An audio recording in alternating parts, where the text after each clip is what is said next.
Assalamualaikum warahmatullahi wabarakatuh.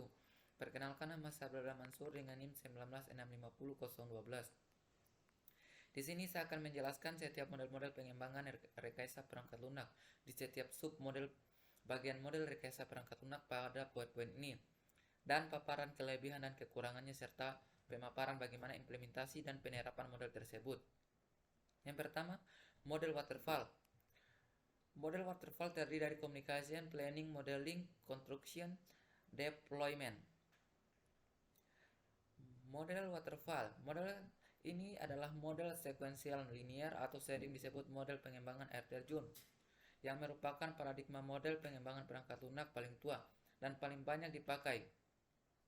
Model ini mengusulkan sebuah pendekatan pengembangannya perangkat lunak yang sistematik dan sekuensial, yang dimulai pada tingkat dan kemajuan sistem pada seluruh tahapan analisis, desain, kode, pengujian, dan pemeliharaan. Kelebihan dan kekurangan model waterfall. Kelebihannya adalah tahapan proses pengembangannya tetap pasti, mudah diaplikasikan, dan prosesnya teratur, cocok digunakan untuk produk software atau program yang sudah jelas kebutuhannya di awal sehingga minim kesalahannya. Software yang dikembangkan dengan metode ini biasanya menghasilkan kualitas yang baik. Kekurangan model waterfall: terjadinya pembagian proyek menjadi tahap-tahap yang tidak fleksibel karena komitmen harus dilakukan pada tahap awal proses, sulit untuk mengalami perubahan kebutuhan yang diinginkan oleh customer atau pelanggan. Perubahan di tengah-tengah pengerjaan produk akan membuat bingung tim pengembangan yang sedang membuat produk. Contoh penerapan model waterfall yang pengembangannya aplikasi atau sistem informasi. Contoh dari penerapan model pengembangan ini adalah pembuatan program pendaftaran online ke suatu instansi pendidikan. Program ini akan sangat membantu dalam proses pendaftaran karena dapat mengefektifkan waktu serta pendaftaran tidak perlu repot-repot langsung mendatangi instansi pendidikan.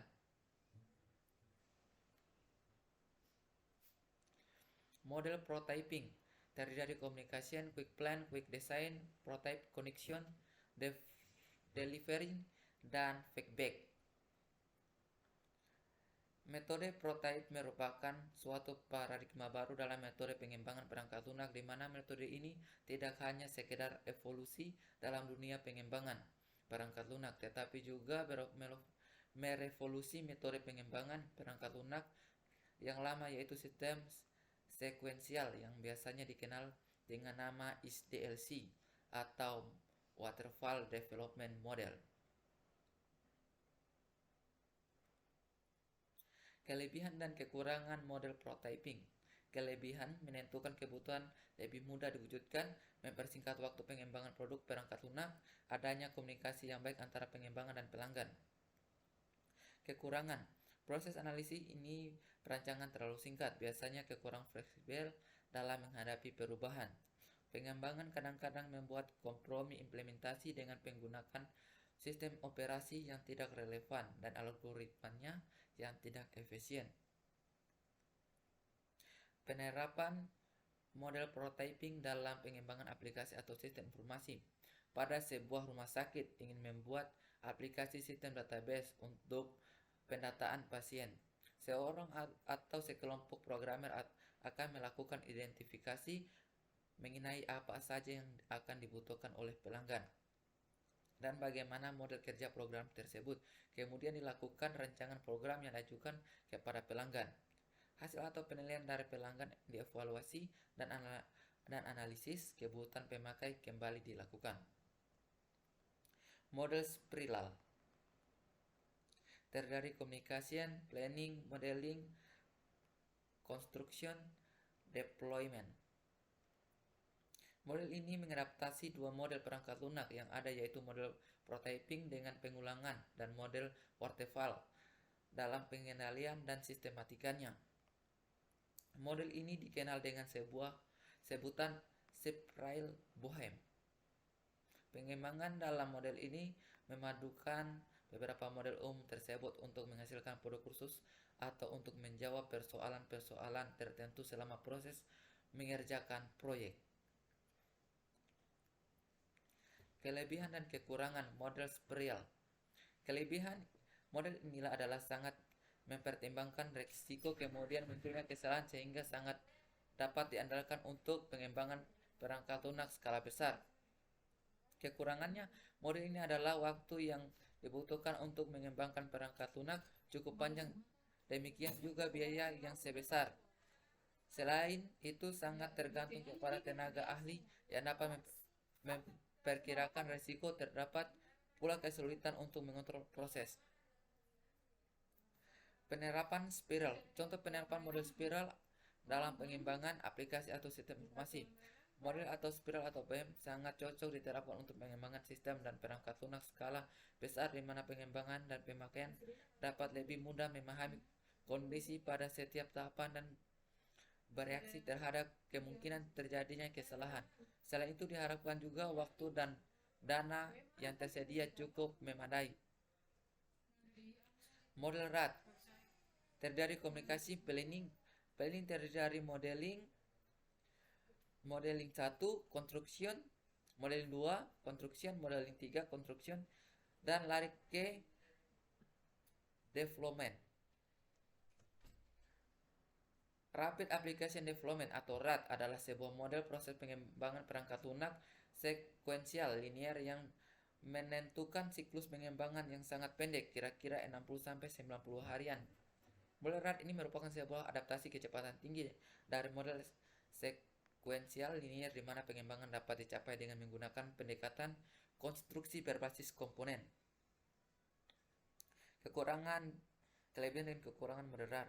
Kelebihan model RAD lebih efektif dari pengembangan model waterfall atau sequential linear dalam menghasilkan sistem yang memenuhi kebutuhan langsung dari pelanggan. Cocok untuk proyek yang melakukan waktu yang singkat. Kekurangan model RAR. Tidak semua aplikasi sesuai untuk RAR. Bila sistem tidak dapat memerlukan dengan teratur, pengembangan komponen penting pada RAR akan menjadi sangat bermasalah. RAR tidak cocok digunakan untuk sistem yang mempunyai risiko teknis yang tinggi. Penerapan model RAR adalah pengembangan aplikasi atau sistem informasi. Alur kerjanya hanya dapat dibagi 3 tahap yang semuanya padat. Identifikasi tujuan yang langsung diiringi dengan komunikasi dan perancangan, di mana seluruhnya pihak terlibat aktif dalam setiap perumusannya. Model Angel terdiri dari recurrent analysis, design atau dokumen prototype, prediction demo dan feedback, registrasi demo dan feedback, produk dan technical support. Pembahasan tentang Scrum setelah sedikit menyinggung metode Angel. Metode Angel merupakan induk dari Scrum. Jika Scrum adalah kerangka kerja, Angel adalah pelaksanaan proyek secara keseluruhan yang berskala besar. Kekurangan dan kelebihan. Kelebihan jika berorientasi pada kepuasan pengguna, metode Angel menyediakan prosedur yang tepat. Demikian halnya pada proyek besar yang membutuhkan pemeliharaan jangka panjang. Metode Angel menguntungkan dari segi efisien waktu dan tenaga. Keunggulan metode Angel juga terletak pada adaptasi dan kebebasan bagi pengembangan untuk melakukan improvisasi.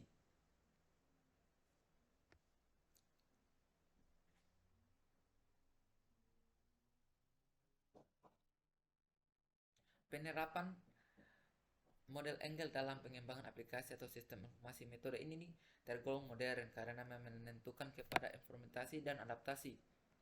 Meskipun begitu, alur kerjanya masih menerapkan pola tradisional yang sistematis, dimulai dari perancangan, analisis kebutuhan, perancangan, uji coba, implementasi, dan pemeliharaan.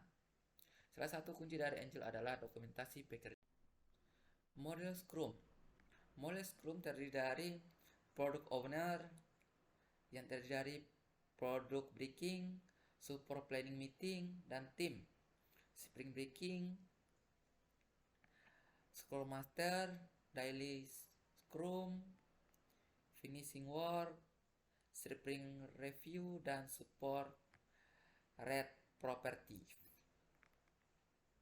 Model ini adalah turunan dari model metode Angel yang nantinya akan dibahas secara tersendiri. Scrum seringkali tidak digolongkan sebagai metodologi, melainkan suatu kerangka kerja yang menggunakan pendekatan interaktif, perulangan, dan impermanent berangsur-angsur. Pengembangan menerapkan Scrum ketika ingin membuat sistem yang kompleks. Pasalnya kerangka kerja ini menggunakan tujuan untuk menghasilkan produk bernilai tinggi, unik sekaligus produktif. Kabarnya Google, Microsoft, hingga sportif menerapkan sistem ini. Kelebihan dan kekurangan. Kelebihan dari metode Scrum terletak pada kemampuannya untuk menghasilkan perangkat lunak bernilai tinggi, pun dipandang lebih efisien karena mampu mengatasi permasalahan kompleks dengan modeling, ngasihkan tugas-tugas spesifikasi kepada beberapa tim yang mandiri. Masalah baru muncul ketika terjadi kendala yang membuat salah satu tim gagal mencapai target sprintnya. Imbasnya akan mengurangi ritme kerja tim yang lain. Metode ini juga memungkinkan improvisasi bebas sehingga membutuhkan tim dengan fleksibilisasi tinggi. Penerapan aplikasi pada model Scrum adalah pengembangan aplikasi atau sistem informasi. Berbeda dengan metode waterfall yang memakai pendekatan sistematis, Scrum diaplikasikan dengan 5 tahapan, yaitu bersifat iteratif dan inkremental. Oleh karena itu, kerangka kerja Scrum pasti melibatkan beberapa tim yang saling bersinergi. Kerangka kerja Scrum membagi proses pengembangannya menjadi target-target kecil yang menyatakan dalam suatu sprint. Istilah ini mengacu pada kecepatan lari jarak pendek. Sejumlah target kecil harus terselesaikan dalam waktu singkat untuk tujuan akhir yang lebih besar.